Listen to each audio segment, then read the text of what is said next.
Hi hello ಎಲ್ರಿಗೂ welcome back to my channel. ಇದೆ first time ನನ್ನ ಚಾನಲ್ ನೋಡ್ತಾ ಇದ್ದರೆ ಪ್ಲೀಸ್ ಸಬ್ಸ್ಕ್ರೈಬ್ ಮಾಡಿ, ಹಾಗೆ ಬೆಲ್ ಬಟನ್ನ ಕ್ಲಿಕ್ ಮಾಡಿ. ಇವತ್ತಿನ ಸೀರಿಯಲಲ್ಲಿ ಏನಾಗ್ತಿದೆ ಅಂತ ನೋಡೋದಾದರೆ, ಈ ಕಡೆ ದೃಷ್ಟಿ ಮನೆಯಲ್ಲೇ ಇರ್ತಾಳೆ ಅಮ್ಮನ ಜೊತೆಗೇನೆ. ಅಷ್ಟೊತ್ತಿಗೆ ಅವ್ರ ಅಕ್ಕ ಬಂದುಬಿಡ್ತಾಳೆ. ಏನು ಇಷ್ಟು ದಿನದಿಂದ ಎಲ್ಲೋ ಹೋಗಿದ್ದೆ ಅಕ್ಕ ನೀನು ಅಂತೇಳ್ಬಿಟ್ಟು ಇಬ್ಬರು ತಪ್ಕೊಂಡು ತುಂಬಾ ಅಳ್ತಾ ಇರ್ತಾರೆ. ದೃಷ್ಟಿನಿಗೂ ತುಂಬ ಖುಷಿಯಾಗುತ್ತೆ, ಅಕ್ಕ ಬಂದಿಯಲ್ಲ ಕಡೆಗೂ, ನೀ ಎಲ್ಲೋ ಒಂದು ಕಡೆ ಇದೆಯಾ ಅಂತ ನನಗೆ ತುಂಬಾ ಭರವಸೆ ಇತ್ತು ಅಕ್ಕ ಅಂತೇಳ್ಬಿಟ್ಟು ಇಬ್ಬರು ಕೂಡ ಖುಷಿ ಆಗ್ತಾರೆ. ಆದರೂ ಕೂಡ ಏನು ಮಾತಾಡದೆ ಅವ್ರ ಅಕ್ಕ ಸೈಲೆಂಟಾಗಿ ಇರ್ತಾಳೆ. ಅವ್ರ ಅಮ್ಮ ಬಂದುಬಿಟ್ಟು ಹೇಗಿದ್ದೀಯ ಅಮ್ಮ ಅಂಥೇಳಿ ಕೇಳ್ತಾರೆ. ಅವರಿಬ್ಬರು ಎಲ್ಲರ ಮನೆಯವರು ವಿಚಾರ ಮಾಡ್ತಾರೆ. ಹಾಗೆ ಈ ಕಡೆ ದೃಷ್ಟಿ ಹೇಳ್ತಾ ಇರ್ತಾರೆ, ಮದುವೆ ಆಗಿಬಿಡ್ತು ಅಕ್ಕ ನನಗೆ ಅಂತ ಹೇಳ್ತಾ ಇರ್ತಾಳೆ. ಅಷ್ಟೊತ್ತಿಗೆ ಅವ್ರ ಅಮ್ಮ ಬಂದುಬಿಟ್ಟು, ದೃಷ್ಟಿ ಯಾರನ್ನ ಮದುವೆ ಆಗಿದ್ದಾಳೆ ಅಂತ ಗೊತ್ತಾ ನಿನಗೆ ಅಂತ ಪುಟ್ಟಿ ಅಂತ ಹೇಳ್ತಾ ಇರ್ತಾಳೆ. ಅದು ಯಾರು ಅಂತಂದರೆ ಶ್ರೀರಾಮ್ ಪಾಟೀಲ್ ಅಂತಂದು ಹೇಳ್ತಾ ಇರ್ತಾಳೆ. ಅಯ್ಯೋ ಅಂತ, ಅಕ್ಕ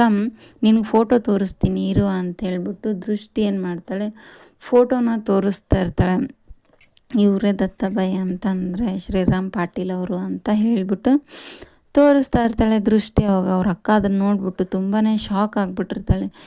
ಏನು ಇವ್ರನ್ನ ಇಷ್ಟಪಡ್ತಾ ಇದ್ದಾಳ, ದತ್ತ ಸಾಹೇಬ್ರಲ್ಲ, ಇವ್ರ ಹೆಸರೇ ಬೇರೆ ಇದೆ ಅಂತೇಳ್ಬಿಟ್ಟು ಅವಳಿಗೆ ತುಂಬಾ ಗಾಬರಿ ಆಗಿಬಿಟ್ಟಿರ್ತಾಳೆ. ಅವಳು ಅದನ್ನು ಫೋಟೋ ನೋಡೋಕೆ ಎಷ್ಟು ಚೆನ್ನಾಗಿ ಮುದ್ದಾಗಿದ್ದಾರೆ, ತುಂಬ ಒಳ್ಳೆಯವ್ರ ಅಕ್ಕ ಅವರು ಅಂತೆಲ್ಲ ಹೇಳ್ತಾ ಇರ್ತಾಳೆ ದೃಷ್ಟಿ. ಅವಾಗ ಅದನ್ನು ಕೇಳಿ ಅವ್ರ ಅಕ್ಕನಿಗಂತೂ ಸಖತ್ ಬೇಜಾರಾಗ್ಬಿಟ್ಟಿರುತ್ತೆ. ನಾನು ಇಷ್ಟಪಟ್ಟಿರೋಂಥ ಹುಡುಗನ್ನೇ ನೀನು ಮದುವೆ ಆಗಿದೆಯಾ ಅಕ್ಕ ಅಂತ ಹೇಳ್ಬಿಟ್ಟು ತುಂಬ ಅಂದರೆ ತುಂಬಾ ಬೇಜಾರು ಮಾಡ್ಕೊಂಡಿರ್ತಾಳೆ ದೃಷ್ಟಿ.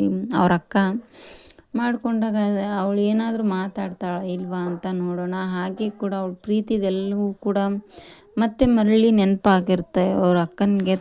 ಅದರಿಂದ ತುಂಬಾ ಬೇಜಾರಾಗ್ತದೆ. ಈಗ ತಾನೇ ಹುಟ್ಟಿರೋಂಥ ದತ್ತನಿಗೆ ಮತ್ತು ದೃಷ್ಟಿ ಪ್ರೀತಿ ನಡುವೆ ಹಳೆ ಪ್ರೀತಿ ಏನಾದರೂ ಅವರಿಬ್ಬರು ಪ್ರೀತಿನ ಮತ್ತೆ ದೂರ ಮಾಡುತ್ತಾ ಏನು ಅಂತ ನಿಮಗೆ ಫುಲ್ ವಿಡಿಯೋದಲ್ಲಿ ಸಾಯಂಕಾಲ ವಿಡಿಯೋಸ್ ಇನ್ನೊಂದು 15 ನಿಮಿಷದಲ್ಲಿ ನಿಮಗೆ ಹಾಕ್ತೀನಿ ನಾನು. ನಿಮಗೆ ಬೇಕಾಗಿದ್ದರೆ ಕಮೆಂಟ್ ಬಾಕ್ಸಲ್ಲಿ ಕಮೆಂಟ್ ಮಾಡಿ. Thank you for watching, keep support, thank you, bye.